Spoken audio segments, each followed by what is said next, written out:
خب در ادامه ویدیو سشن پلیر هستیم. امروز اومدم پیش نیما دوستم، میخوام که راجع به شغل سشن پلیری، سشن استودیو یه سری سوالا ازش بکنم، یه سری صحبت‌ها با هم داشته باشیم. تا آخر ویدیو پس با هم باشین حتما. نیما اگر سلام علیکی داری. سلام به همه دوستان عزیز. امروز میخوایم با امیر گپ بزنیم در مورد سشن پلیر و علل خصوص ساز درامز. به به، خیلی عالی. خب نیما، اول مرسی که افتخار دادی و این وقت تو به من دادی که من مزاحمت شدم. من یه سوالی که خیلی برام پیش میاد راجع به اینه که توی این عصری که خب الان هستیم، همه دیگه خیلی تو کار پروگرامینگ هستن و توی تنظیما پروداکشنشون از VST استفاده میکنن. وضعیت ریکورد درامز چجوریه؟ خب ببین، اصولا ریکورد درامز یکم وضعیتش فرق میکنه با سازهای دیگه. اینکه ریکوردش خیلی سخته و از لحاظ ریکوردینگ و صدا برداری شرایط خاصی رو میخواد، فضای بزرگ، آکوستیک درست، تعداد میکروفون های زیاد و اکویپمنت حالا تقریبا گرون.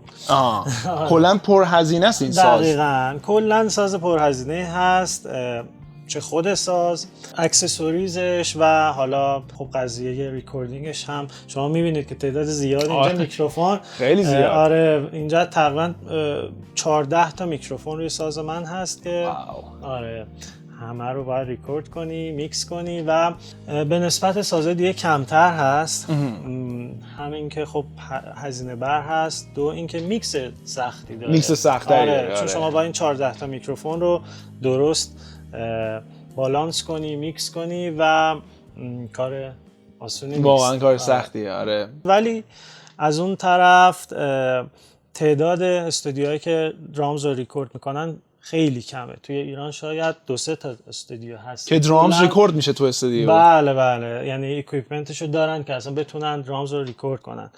به خاطر همین خب من حالا ضبط میگیرم، عادتا باید بیشتر باشه تعدادش، ولی خب اینجوری هم نیست که خیلی کم باشه، چون که حالا کسایی که میان واسه ریکورد درامز معمولا استایلای یا ژانرهای راک بیشتر آره میخوان اون نچرال بودن لایف صدا بده درامز.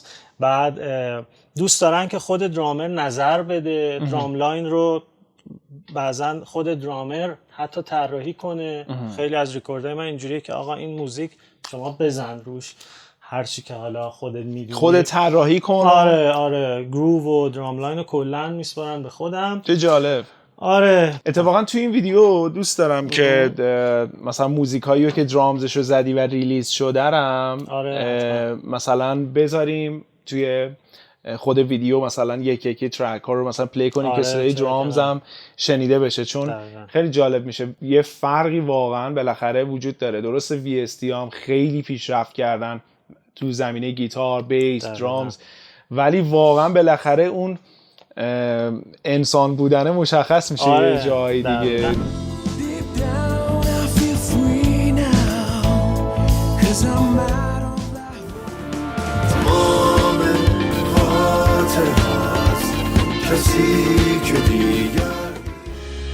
I think about us sometimes we could cross. حالا یه چیز جالب بخوام بهت بگم، خود غربی‌ها اصطلاحی دارن که درامز لایو زندگی میده به موزیک. چه مثال باحالی. یعنی خودشون اینو میگن و واقعا هم همینطوره. شما وقتی توی مقام مقایسه بیاد این VST و درامز لایو میفهمی که چقدر لایو جوندارتره. البته به شرط اینکه خب اکویپمنت درست باشه، ساز درست و اصلا مهمتر نوازنده درست. آره. چون که توی استودیو درام ریکورد کردن خیلی واقعا حساسیت خاص خودش رو داره، از لحاظ تایمینگ، تاچ و درسته. اتفاقا اینم یکی دیگه از سوالام بود الان اشاره کردی بهش. مثلا من خودم موقعی که دارم ریکورد میکنم، خب توی با گیتار الکتریک خب خیلی راحت تره از یه جهتایی که حالا فرض کنیم با VST اگر بخوایم ریکورد داشته باشیم، کابل ساوند کارد و ریامپینگ و این داستانا، ولی وقتی با گیتار آکوستیک میخوام ریکورد بگیرم که میکروفون گذاری میشه، اصلا دست و پای آدم میلرزه، یه ذره داینامیک بالا پایین میشه، یه ذره دست راسته میخواد استرامینگ کنه اصلا خراب میشه و فکر کنم این قضیه تو درامز خیلی سخته. خیلی آره دیگه، یعنی شما یکی از ضرب‌ها تاچش درست نباشه، داینامیکش درست نباشه، آره دیگه باید حالا یا ادیت کنی اونجا رو کات کنی یه تک دیگه، یا اینکه کلا یه تک دیگه بزنی. آره یکم حساسیتش زیاد هست. حالا مخصوصا در بحث تایمینگ خود من تجربه داشتم که خیلی هزینه کردم زمانی که ایران نبودم، رفتم استودیو 2 تا آلبوم ما ریکورد کردیم واسه بند و خیلی خوشحال رفتیم یه استودیو خیلی خوب و خفن و بعد اومدیم پای میکس دیدیم که یه حالیه همه چی و بعد به این نتیجه رسیدم که آره اصلا تایمینگ من، یعنی دیگه شما گوشی متوجه نمیشدی، بعد ویوا رو اون ترانزینت ها رو چک میکردی، کیکو استنرا رو میدیدی که رو این گریده نیست و اونجا فهمیدم که نه اصلا شوخی نداره، ریکورد درامز تو استودیو باید تایمینگت واقعا پرفکت و آره 100% باشه. خب به عنوان یه کسی که داری حالا فعالیت میکنی، ایرادی که میتونی بگیری که توی حالا ضبطایی که داشتی چه چیزایی مثلا توجه نمیشده بهش مثلا، یا انتقادی که داری از وضعیت مثلا ریکوردا تو استودیوها مثلا، اینم دوست دارم نظرتو بدونم راجع بهش. پروژه‌ای که حالا واسه میارن که واسه ریکورد هست اصولاً 2 حالت داره. یکی این که متاسفانه اون شخص از درامز هیچی نمیدونه، آره و میاد میگه که آقا این موزیک شما بزن آره. یا 2 برعکسشه، اینه که خیلی اهمیت میده به این داستان و از نظر من خیلی آدم باشعوریه که میاد درامز رو لایو میگیره، خیلی ارزش قائله واسه آره. ولی خب انتظار من این بود که خیلی ریکورد درامز بیشتر باشه توی ایران، توی کارهای حداقل حالا غیر پاپ، چون کارهایی که حالا توی ژانر پاپ ساخته میشه یه ذره محدودیت صدایی وجود داره. آره من انتظار دارم که آرتیستای حالا غیر پاپ بیشتر مستقل شاید منظورت هم میشه گفت مستقل، بیشتر آرتیستای مستقل بیشتر بیان سمت سوی ریکورد درامز لایو، ولی نمیدونم شاید توی ایران هنوز جا نیفتاده. از نظر من اینه که فکر میکنم هنوز جا نیفتاده. 2 اینکه میکس خوبی نمیتونن ازش در بیارن. الان معدود میکس منایی هستن که توی ایران میتونن درامز رو خوب میکس کنن، واقعا خیلی تک و توک هستن. آره و اونم میتونه دلیلش باشه که قسمت میکس شاید فکر میکنن که مشکل بخورن. درسته. و یه چیز جالبی که هست اتفاقا الان اکثر تنظیم کننده ها خودشونن و مثلا سیستمشون وقتی میخوان تنظیم کنن و واسه همین وقتی موزیکایی که پرودیوس میکنن شبیه هم میشه بیشتر موقع. ولی به نظر من مثلا اگر یه ریکورد رو با یه درامز اگر شروع کنن گرفتن، تو ممکنه یه پترنی بزنی اصلا موزیک جرقه بخوره اونجا، اصلا تو بگی که اصلا چه پترنی زد، پس من بیام موزیک رو بر اساس اون پترنه مثلا پیش ببرم.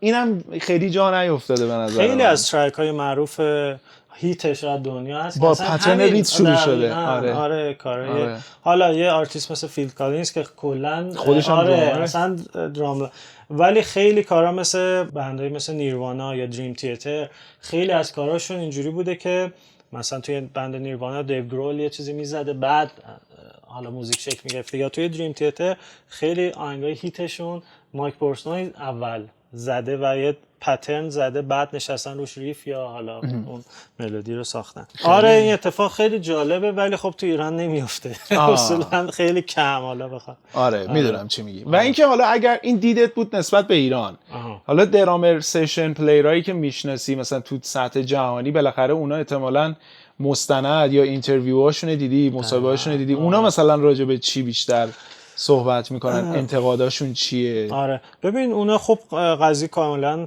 متفاوت هست با ایران و خب تعداد درامرها و استودیوها خیلی زیاد هست. آره اون دغدغه دیگه میکس کردنه وجود نداره و من دیدم خیلی آرتیستای پاپ حتی درامزاشون رو لایو ریکورد میکنن، یعنی از VST اصلا استفاده نمیکنن خیلی هاشون. از نمیدونم ادل و برونو مارس بگیر تا آره که یه ذره جنس موزیکاشون هم متفاوته. آره حتی رپرها هیپ هاپ ترجیح میدن که درامز رو لایو بگیرن. و من که اینترویوهاشون رو میبینم خیلی بیشتر دیگه توی دیتیل داستان هستن دیگه که الان تکنیکال دیگه توضیح میدن و یعنی دغدغه‌های ما رو ندارن که اینطور. یه سوال انحرافی میخوام بپرسم، چون یکی از موضوعایی که توی سشن صحبت شد بحث دستمزد و چون بیشترین سوالی که مثلا از خود من میپرسن این که اگر ما بخوایم بیایم توی سشن از لحاظ مالی اوکی هست یا نه. حالا تو اینو نیازی است عدد بگی علاوه مثلا بخوای بگی که چه مقدار رو دستمزد چه جوریه، ولی اینکه آیا یه کسی که الان بخواد توی درامز داره فعالیت میکنه بخواد وارد هیته سشن بخواد بشه بالاخره چون خیلی بعد زحمت بکشه دیگه، علاوه مالی مثلا نظرت چیه راجعش؟ ببین بیایم دو بخش کنیم این ساز رو. اول سختیاشو من بگم، اینکه خب ساز هزینه بری هست، شرایط میخواد، یعنی شما یه جایی میخوای که محدودیت سر و صدا نداشته باشی. خیلی مهمه. اصلا یکی از دلایل مهمی که تعداد درامرها کمه توی دنیا همینه که شما الان بخوای تمرین کنی، خود من بعد از خونه بکوبم بیام اینجا که حالا پشت ست بتونم تمرین کنم. درسته که ویدرام دارم توی خونه، پرکتیس پد دارم، ولی خب پشت ست چیز دیگه. و خب جای تمرین، قیمت بالای ساز و حالا موارد دیگه. از اون طرف ساید خوبش رو بخوایم در نظر بگیریم این که تعداد درامرها کم هستن. خودت میدونی که به نسبت سازهای دیگه درام پلیر و آپشن کمتره. دقیقاً درامر خیلی تعدادش کمه و شما شانس این که بری روی استیج به عنوان درامر شاید خیلی بیشتر باشه تا یه گیتار پلیر. چون من میبینم توی حالا مارکت پاپ خودمون درامرهایی که اونقدر خوب نیستن ولی روی استیجن. حالا با آرتیستای خیلی مختلف ای نمیزنن ولی با آرتیست حالا بی میزنن، میدونی چی میگم، ولی به هر حال روی استیج داره پول در میاره. و این خب نکته جالبی بود. حالا هنرجوها هم میگن که آقا یکم تلاش کنی بعد چند سال میتونی راحت توی ایران رو استیج باشی. و این به خصوصیت خوبه درامر بودن. حالا این جالبه که همه جای دنیا این هست. من با حالا دوستانی که ایران هم نیستن صحبت میکنم، میگن تعداد درامرها خیلی کمه به نسبت گیتاریست مخصوصا، حالا یا بیسیست. بیسیست هم به نسبت کمه. و اینکه خودت از چه سنی فهمیدی که علاقه داری به سشن؟ یعنی همون اول کار استارت زدی، اینفلوئنس اول تو بهمون بگو که تحت تاثیر کیا ساز درامز انتخاب کردی، بعد از چه سنی، از کی، با کدوم نوازنده علاقه‌مند شدی به سشن پلیر؟ خب من که خیلی کوچیک بودم که تنبک میزدم. چه جالب. منم تنبک میزدم. من دبستانی بودم تنبک میزدم.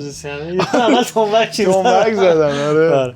بعد به دلایلی دیگه تنبک رو ادامه ندادم و تقریبا 10 سالم بود که عموم این VHS کنسرت یانی رو آورد توی آکروپولیس و گذاشت و اونجا یه درام سولو داشت و یه درام خیلی بزرگی شده بود و اصلا توی ایران خیلی اون کنسرت معروف شد و خیلی هیت شد. حالا همه موزیسین‌ها فکر کنم اونو دیدن. بله. و من اونو دیدم گفتم ای وای این چیه؟ چک زد. چک زد و یه درام سولو هم داشت که من هی اینو می‌زدم از اول. خیلی جالبه. خیلی این دیگه جرقه بود و دیگه من اسم درامر رو یادته که تو یانی دیدیش؟ نه متاسفانه. خیلی وقته یادم نیست. حالا من خیلی تفننی و تفریحی ساز بودم، بچه بودیم، استاد آنچنان حالا خوبی هم نبود و تو همون شیراز یاد گرفتی یا میومدی تهران؟ نه همون شیراز. سورس خوبی هم نبود، کتاب خاصی هم نبود. اینترنت هم که دیگه اون موقع بعد دیگه همینجوری گوشی و نمیدونم کنسرت های ایرانی رو تو آرتیستی هم من نمیشناختم، تا اینکه با چند تا از دوستان آشنا شدم که موزیک جدی کار میکردن، متالیکا گوش میدادن نمیدونم آناتما و اینا رو دیگه نشستیم کاور کردیم و خلاصه من افتادم توی حالا تقریبا مسیر آره جدی و حرفه‌ای ساز زدن که ببینم این درامره داره چی میزنه، جالب فلان. خلاصه آره اینجوری شد که جدی شد.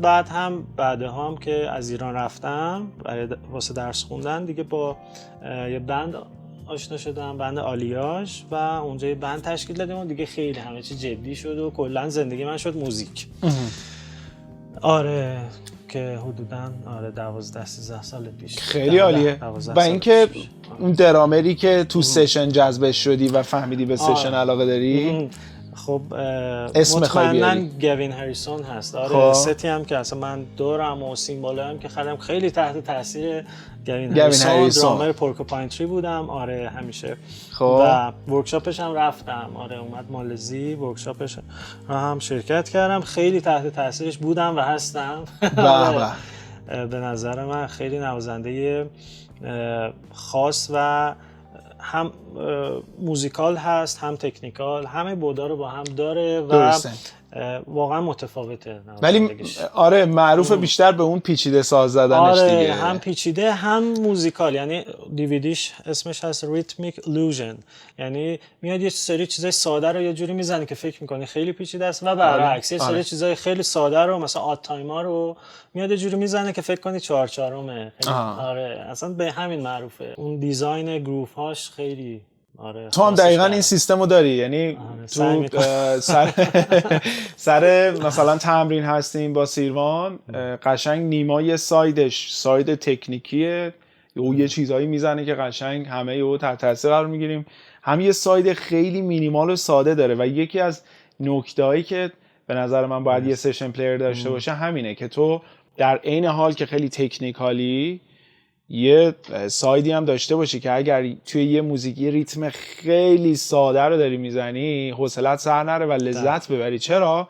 چون داری به موزیک گوش میدی دیگه. دقیقاً این داینامیکه برای سشن پلیر به نظر من خیلی مهمه. آره کلا یه ایراد بزرگی که درامرها دارن آفرین اینه که خیلی به بحث تکنیکال توجه میکنن. یعنی اونقدر درگیر تکنیک میشه که دیگه آفرین اصلا موزیک یادش میره. آقا شما اومدین اینجا موزیک بزنی و یه بخش مهمی از موزیک هستی. و ما الان درامرایی که من میبینی سولو خیلی خفن میزنه، موزیک که میذاری بزنه میبینی اصلا نه داینامیک داره نه موزیکالیته داره و فقط دیگه نمیشه لیبل آرتیست رو روش گذاشت. بیشتر ورزشکارن. من آره خود جوجو میر هم تو ورکشاپش میگه ما دو بخش درامر داریم، یا ورزشکارن یا آرتیستن. آره اونا واقعا ورزشکارن. توش من همیشه به هنرجام میگم که شما یه آدم رندومو برداری از دیگه مثلا خیابون بیاری روزی 6 ساعت بهش بگی مثلا یه چیزی رو بزن، حالا تو هر سازی نه فقط درامز، بشین نمیدونم دابل پدال بزن، این بعد 2 سال میشه سریع ترین مثلا دابل پدال پلیر دنیا. آره نمیخواد استعدادی داشته باشه، نمیدونم خلاقیت. آره ورزشکاره. آره و آره این خیلی بده. توی درامز خیلی ها میرن تو بعد تکنیکال و ورزشکاریش. آره و دیگه آرتیست نیستن. آره موزیک گوش نداده، نمیدونم خلاقیتی نداره، فقط بحث تکنیکال و آره. اگه اسم ست الگو رو بخوای بیاری که تو درامز خیلی دوستشون داری، گوین هریسونی که گفتی، ست دیگر رو بخوای اسم بیاری یا 2 تا مثلا اسم بیاری کیا رو میگی؟ خیلی زیاد هست که خوبه برای کسی که تو کار سشن میتونه الهام بگیره ازش. خب جوجو میر میتونه مورد خوبی باشه از اون جهت که خب دیویدی های خیلی خفنی هم داره. کتاب دیویدی خفنی داره. و دنیس چمبرز که حالا توی فانک ژانر فانک خیلی معروفه. آره نمیدونم دیو وکل که توی حالا ژانر جاز و فیوژن خیلی خود من حالا دنبال میکنم. و خیلی نوازنده‌های دیگه که هر کدومشون واقعا یکی دیگر هم باید بگی به نظرم فیل کالینز. آره فیل کالینز خیلی زیادن واقعا خیلی خوبه. فیل کالینز خب واقعا آرتیسته که واقعاً خیلی عجیبه. بودای فقط درامر نبود، خیلی عجیبه. آره بودای زیادی داره. آره خیلی ها هستن. آره درامره خیلی خوب. حالا من بخوام لیست کنم خیلی زیاد میشن، ولی هر کدومشون واقعا واسه شخص خود من کلاس درسی بودن، از اون جهت که خب توی زمانی که من داشتم درامز یاد میگرفتم اساتید، حالا اینم خوب نیست بگم اساتید خوبی واقعا نبود، یعنی خود اون حالا اساتید هم خیلی تجربی یاد گرفته بودن، چون واقعا سورسی نبود. درست میگی. آره الان یوتیوب هست، دیویدی هایی پر از دیتاهای خوبه الان. آره دقیقاً. آره واقعا هم این خیلی الان کمک میکنه به بچه‌هایی که الان میخوان درامز یاد بگیرن. آره. من همیشه میگم سرعتشون قشنگ 2-3 برابر ماست. حالا تو هر سازی فکر میکنم اینجوری باشه، توی درامز که اینجوریه. من هنرجویی که مثلا 2-3 ساله دارن با هم کار میکنن، قشنگ انگار 10 سال که من ساز زدم بود. آره اونقدر پیشرفت کردن و مفید تمرین کردنه میتونه زمانو بخره دیگه. آفرین، شورتکات بهترین مثال. آره شورتکات دارن واقعا. من میخوام راجع به اکویپمنت سوال بپرسم. تو 2 تا ست درامز داری درسته؟ بله. یکی سونار و آره سونار هست و یاماها که واسه حالا لایو استفاده میشه. آره من 2 تا ست مجزا رو استفاده میکنم که این دیگه ستاپ ریکوردینگ هم ثابت باشه و نخوام هر سری این همه حالا میکروفون رو. تریگر هم ترجیح میدی استفاده کنه کسی؟ یعنی مثلا به عنوان کسی که داره توی ریکورد؟ آره توی ریکورد نه اصولا خیلی ولی استفاده نمیشه، ولی توی لایو چرا؟ توی لایو چون که به هر حال آکوستیک سالن ها متفاوت هست و خب سخت میشه، راحت میشه ایشون. آره مخصوصا کیک رو الان خیلی باب شده که همه جای دنیا کیک رو خیلی تریگر استفاده میکنن. خب راجع به برندها هم میتونی اسم بیاری؟ چیزایی که استفاده میکنی مثلا تریگرها رو چه برندی خوبه استفاده کنی؟ توی بخش الکترونیک درامز کلا رولند خیلی بهتر از بقیه پیشرفته و پیشرو بوده و یاماها هم هست. خب من از رولند استفاده میکنم و توی بخش آکوستیک هم خب ما توی درامز میدونی که خیلی سازی که کاستومایزبله، کاملا میتونی این ستاپت رو تغییر بدی. بله. و خیلی جالبه که بدونی ستاپ من واسه لایو اصلا شبیه این ستاپی که اینجا دارم نیست. آفرین. متفاوته. من 2 تا تیمبالز اینجا دارم، یه تام و یه فلور دارم. اینجا تیمبالزی وجود نداره، 2 تا تام 2 تا فلور هست. و حتی چوب ساز من متفاوته. اون چوبی که اون سازی که استفاده میکنم چوبش برچ هست. این میپل هست. خب برچ خیلی آسان‌تره کوک کردن، صدا گرفتن ازش، ولی گرمای میپل رو نداره. به خاطر همین من ترجیح دادم که برچ استفاده کنم واسه یه اجرا صدای کنترل شده تر برای ریکورد، ولی اینو ترجیح میدی؟ بله چون صدای گرمتری داره 100% میپل، ولی خب مشکلات خودش رو داره. کنترل صداش و اون داستانه. حالا و تو بخش سیمبال هم که خب من از برندهای مختلفی استفاده میکنم. قدیم از زیلجان خیلی استفاده میکردم، الان بیشتر از سیلیان و ماینل استفاده میکنم. برندهای مختلفی هستن که حالا هر کدوم مدل‌های زیادی دارن که شما میتونی از هر کدوم که حالا دوست داری یا اون حالا با توجه به اون ژانری که ساز میزنی از انتخاب کنی و استفاده کنی. آره این سازی هم که اینجا هست سونور هست، آلمانیه و میپل هست. آره چوبش حالا خیلی عالیه. میکروفونات هم مختلفه یا همشون یه برنده؟ آره ببین نه میکروفونای مختلفی هم اینجا من استفاده میکنم. میکروفونایی که اینجا هست اکثرا آودیکس هست، برند آودیکس و خب روی اسنر 2 تا SM57 اوورهدام هم همون آودیکس هست. بعد واسه رو مایکام از برند استون استفاده کردم که برند جدید هست به نسبت، ولی خب خوبه. استیکا چیه؟ استیک هم من خیلی جالبه بدونی که استیکای نیما رو باید ببینی. یعنی نه این سالمه. این سالمه؟ یعنی استیک بهش تحویل میدن، از تنور در میارن میدن بهش، یک عدد نخ بهتون تحویل میده، یعنی میزنه میترکونه استیکا. 4-5 تا اجرا میریم. آره اینو جدید گرفتم از استانبول، برند ماینل هست که کلا این برند ماینل جدیدن استیک زده چند ساله، حالا خیلی هم خوب بود گرفتم، ولی اصولا از برند پرومارک استفاده میکنم. حالا اینا سایزش مهمه، برندش خیلی مهم نیست، سایزی که استفاده میکنم 5A هست که استاندارد ترین تقریبا سایز استیک هست توی درامز. تیپ هم که تیپ چوبی استفاده میکنم.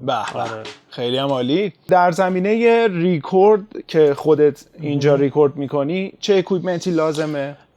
ببین خب اول از همه این تعداد میکروفون ها رو که گفتم و خب کارت صدا، کامپرسور و خب استودیو مانیتور البته باید باشه.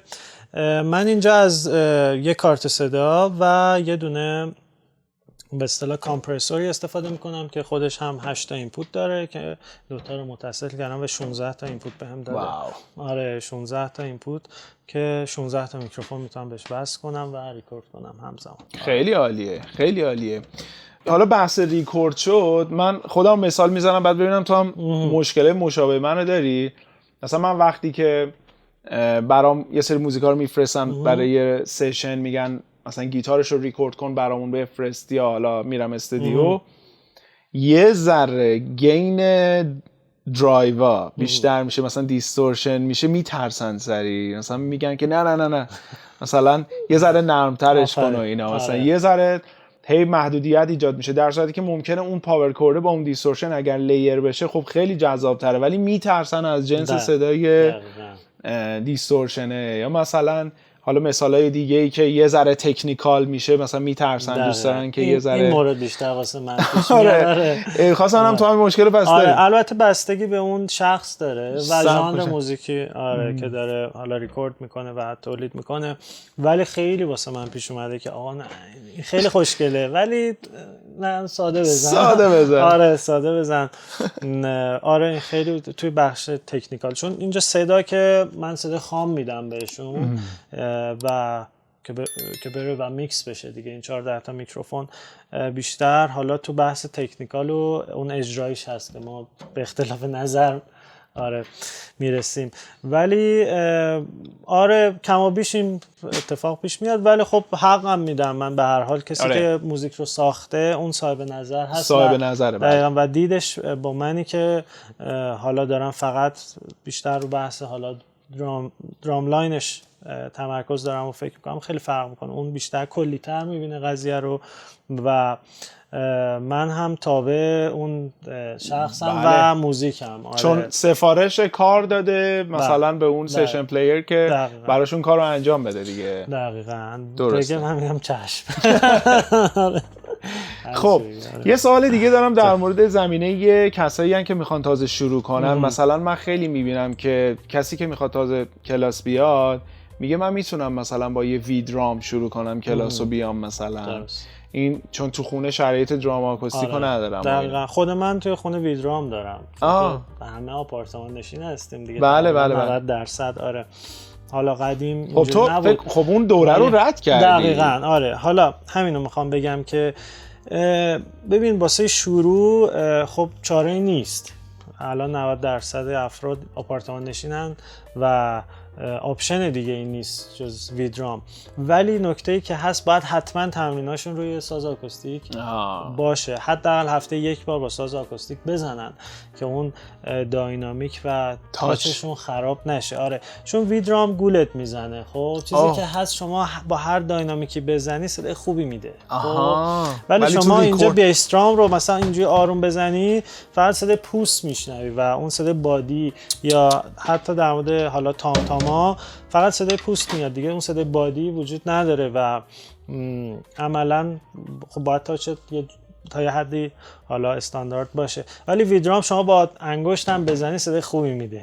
آره اون گرما رو داره، صدای درست رو داره و یه جورای سیمولیت دیگه، سیمولیتوره و خب وی درامای جدید و حالا گرون قیمت همون برند رولند خب خیلی اومدن نزدیک شدن به سیمولیت کردن. آره سیمولیت کردن این سازا، ولی باز هم دوتا دنیای متفاوته. آره چه جالب چه جالب. و اینکه تو گیتار هم این هست، مثلا خب من زمانی که شروع کردم باز قیمت اکویپمنت پایین‌تر بود با امپ همه شروع میکردن، اونم امپ تیوب و تاچ رو امپ. خب اگر شکل بگیره خیلی بهتر از اینی که رو امپ های دیجیتالی و موتی افکت باشه. دقیقاً درامز هم یه همچین نکته‌ای داره. حالا فکر کنم توی درامز خیلی این باز بولتر هم هست. درسته. آره چون کاملا یه چیز دیگه است و آره شما همینو هدفون میذاری و این خوسته دیگه نیست و توریه و داستان دیگه. اگر بخوای نیما چند تا اکسرسایز خیلی مهم رو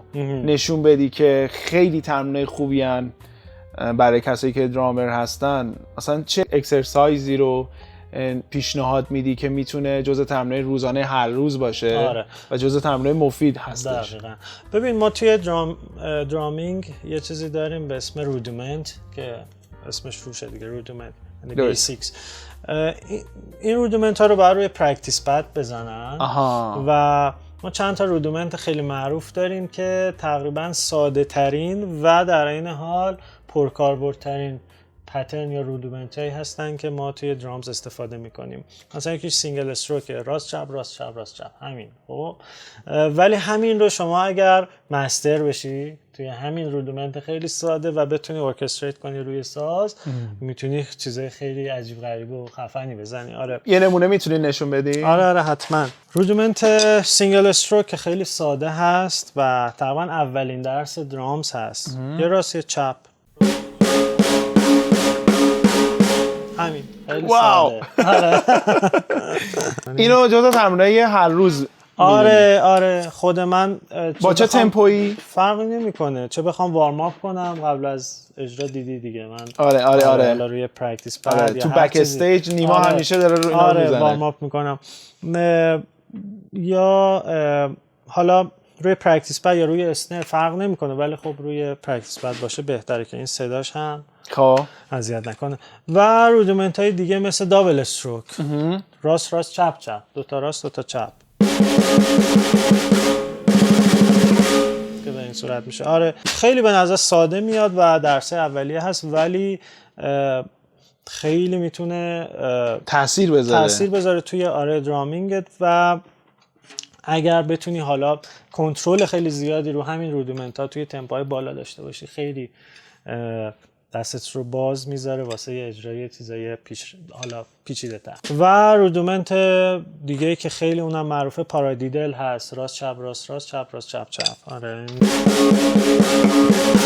آره این چند تا رودیمنت واقعا درسای خیلی بیسیک در این حال خیلی مهمی هستن. کارساز و مهمی هستن واسه هر درامری. یعنی من به هنرجوام هم میگم اینکه این سینگل استروک رو شما جلسه اول درامز میزنی، الان بری مثلا مستر درام نمیدونم دیو وکل هم ببینی، اونم داره همینو تمرین میکنه. ولی خب اون با حالا میاد اکسنت اد میکنه با تمپو بالاتر و حالا به عنوان مثال ارکستریت میکنه یا حالا کار دیگه، ولی منظورم اون بیسیک داستان همینه. بله. و اگر شما این رو خیلی تمرین کنی و مستر بشی درش، خیلی بهت کمک عالیه. عالیه. چند تا تمرین خیلی ساده. ریتم استریت مورد علاقت چیه؟ مورد علاقه نمیشه بهش گفت، ولی خب میتونم بگم پرکاربرده.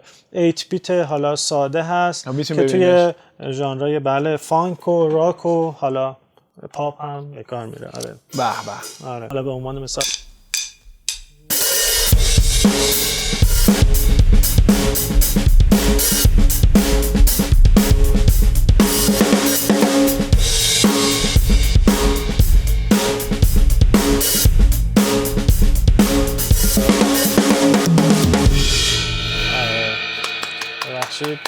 فکرم گوشت هم درد گرفت. نه حال میکنم اتفاقا.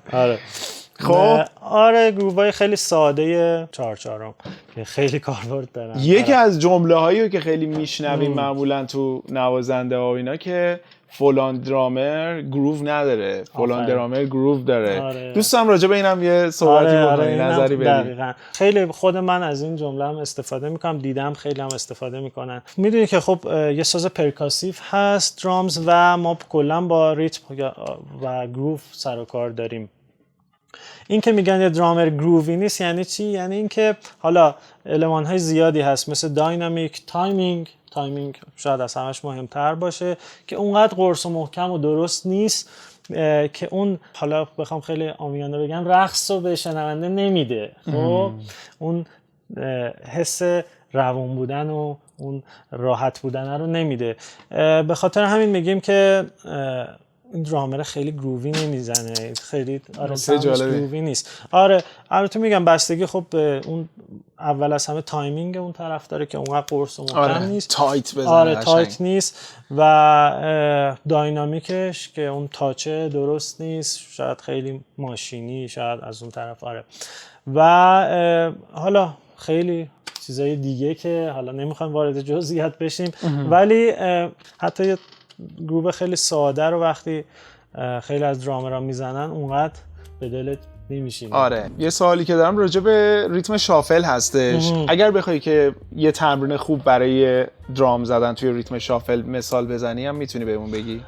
آره ببین اینکه حسش کنن و درکش کنن اون حالت 1-3-1-3 رو خب آره تریپلته بعد بره توی وجود طرف.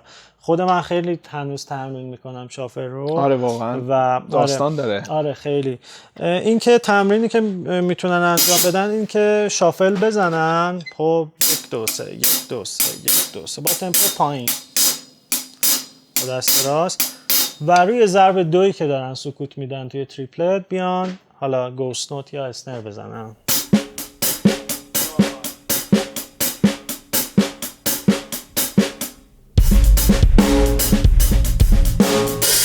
آره همچین گرووی. آره این تمرینی که به نظرم خیلی باحال باشه واسه خیلی و همینو اگر دابل کنن مثلا تو سوینگ هم میتونن باز دوباره تمرین کنن دیگه. دقیقاً. آره توی سوینگ هم میشه. خود من خیلی علاقه‌مندم به حالا گروهای شافل. آره. خیلی هم سخته. تایت زدن کوانتایز زدن توش خیلی سخته. بخوام یه ترک خیلی باحال شافل رو بگم روزانه توتو هست. فکر کنم توتو کلا خیلی مثال خوبی برای سوینگ و شافل زیاد داره. یه ترک دیگه هم داره ماما از آلبوم قدیمیاشه ده 70 اون آلبومش. نه فکر کنم یه ترک دیگه رو میگی. آره اونم باز دوباره کلا جف بورکارو خیلی علاقه زیادی به تریپلت داشت. اصلا روزانا میدونم داستان داره ریتمش درسته یه سوینگ خاصی هم هست. آره دیگه اون پترن کیکش آره کلا گروو خاصیه، یه جورایی خیلی گروو معروفیه. آره توی شافل بخوام یعنی میشه گفت یه جرقه‌ای زد اونجا برای درامرها. حالا جرقه رو نمیدونم ولی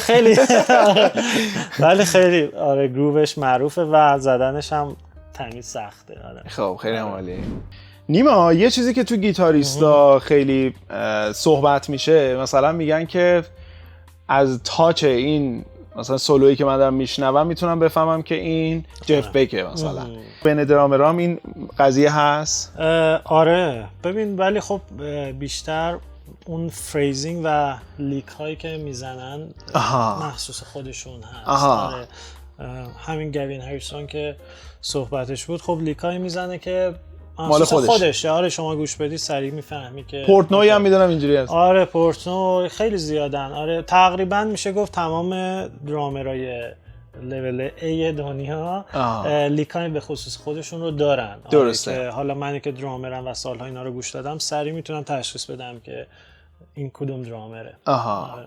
خیلی هم عالی. من راجع به ساوند هم شنیدم اینو مثلا میگن اسنیر فیل کالینز تو این آلبوم مثلا دقیقاً یه سری کاراکتر صدایی. آره دقیقاً کاراکترهای صدایی حالا توی چه اسنر چه توی ست تام سایمون فیلیپس مثلا. آفرین سایمون فیلیپ خود گوین هریسون اینا مثلا صدای تامشون خیلی بادیه آره زیادی داره و خیلی گرم و درسته. خب خیلی عالی. دوست داشتم اینم بپرسم ازت. مرسی. و اینکه در مورد همکاریت با سیوان بگو. چون اینم باز دوباره سوالایی بوده که پرسیده شده و اینا. چیزی نمیمونه از عشقت، چیزی نمیمونه از دست تو. خب من با آرتیست‌های زیادی همکاری کردم، حالا توی ژانرهای مختلف. هر کدوم خب خصلتایی داشتن، موزیکاشون یه مدل بوده. آره. چیزی که واسه در مورد سیروان خیلی واسه من خیلی اهمیت داشت همیشه این که خیلی موزیکال به قضیه نگاه میکنه. آره. به همه سازها و دیدش خیلی به عنوان آهنگساز و پرودیوسر درسته نسبت به موزیک. و نکته خیلی جالب این که خیلی اطلاعات داره در مورد هر سازی. آره. واقعا مثلا من حالا میگم خب کیبورد، مثلا پیانیست یا کیبوردیست هست، خب در مورد گیتار اصولا یه اطلاعاتی داره چون تئوری، ولی در مورد درامز که یه ساز پرکاسیو هم هست خیلی اطلاعات داره. آره. حتی جنس صدای اسنر رو میشناسه، نمیدونم کوکش رو میدونه، سایز همه اینا رو میدونه با دیتیل. آره. در مورد تکنیکای مثلا اون توی مثلا دوست دارم زندگی رو میگم اسنر تو فلم بزن، مثلا خیلی جالب بود. آره که مثلا خواننده بگه فلم بزن. آره. یه تکنیکیه که آره یه درامر اصولا باید بدونه. آره. ولی آره در مورد درامز خب کاملا اطلاعاتش درست و کامل هست به عنوان پرودیوسر و این خیلی واسه من جالب بود، جذابه. آره اینکه توی بندی هستم که اون خواننده و پرودیوسرش خیلی راحت میتونیم با هم راجع به این قضیه صحبت کنیم، بحث میکنیم. واقعا هم ما خیلی در مورد دیتیل درامز، در مورد گرووایی که من میزنم، حتی فیلایی که میزنم، پاساژا میاد میگه که اینو مثلا اینجوری بزنیم خیلی باحال‌تره. آره. و این خیلی باحاله واسه من، خیلی با ارزش هست و خب در کل هم اون حساسیت و نکته بینی که توی کار داره و به جزئی ترین چیزها هم دقت میکنه و تو هم باید بهترین تو بذاری و پرفکت باشی که بتونی سیروان رو راضی کنی. یکی از شخصیت‌های خفن دیگه‌ای که باش کار کردی کاوه یغماییه. دوست دارم راجع به کاوه یغمایی هم نظرتو بگی.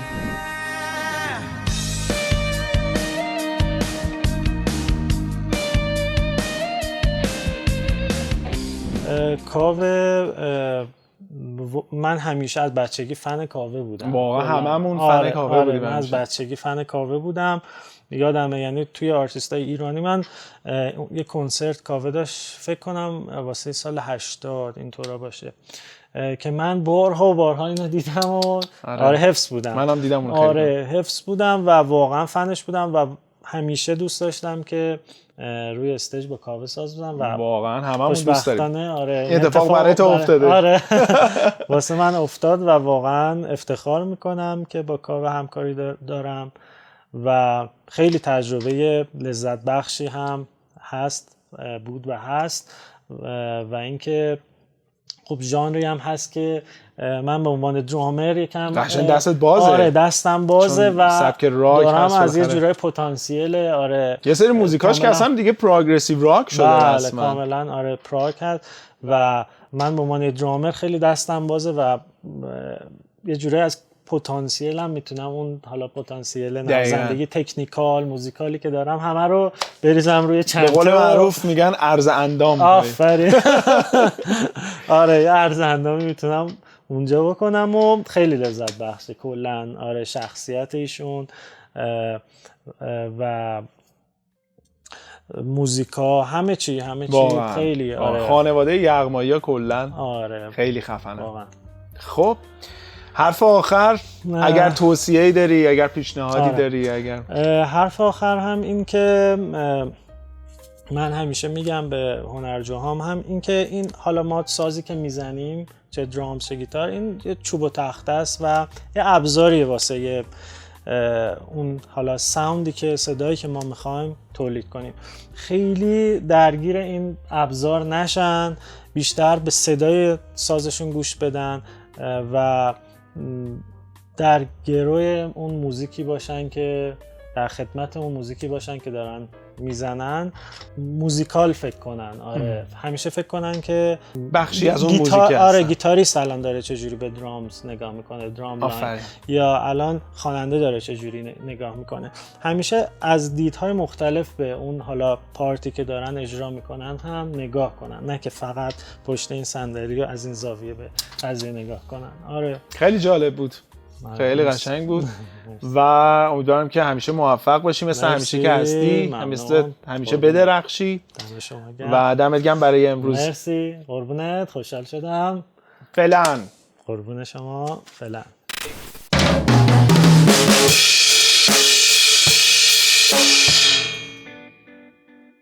اگه از ویدیو لذت بردین خوشحال میشم که کانال رو سابسکرایب کنین، حمایت کنین و نظرتون هم زیر پست بنویسین. دمتون گرم.